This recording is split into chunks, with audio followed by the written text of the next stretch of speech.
ষান্মাসিক সামষ্টিক মূল্যায়ন 2024 10 তারিখের অনুষ্ঠিতব্য বাংলা সপ্তম শ্রেণীর প্রশ্নটি দেখা যাক। এখানে শিক্ষার্থী নির্দেশনা দেওয়া আছে, আমি তোমাদের প্রশ্নটি দেখাচ্ছি। দেখো, এখানে জনসচেতনতামূলক একটি সভা আয়োজন করা হবে। এই সভায় প্রাত্যহিক জীবন ও চারপাশের নানা জনসচেতনতামূলক বিষয় নিয়ে আলোচনা করা হবে।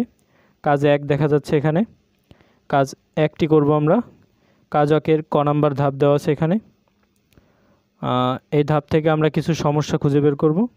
কাজ 3 দেখা যাচ্ছে, এটা banner, festoon, poster, placard, billboard, notice, লিফলেটের মোড়কের লেখা, বিজ্ঞাপন কিংবা আমন্ত্রণপত্রের মধ্যে যে কোনো এই দুটির নমুনা তৈরি করতে হবে। এই ছিল আমাদের প্রশ্নটি। আবার তোমাদের দেখাচ্ছি প্রথম থেকে শেষ পর্যন্ত, একটু দেখো। এই প্রশ্নটি তোমরা স্ক্রিনশট নিয়ে রাখতে পারো চাইলে।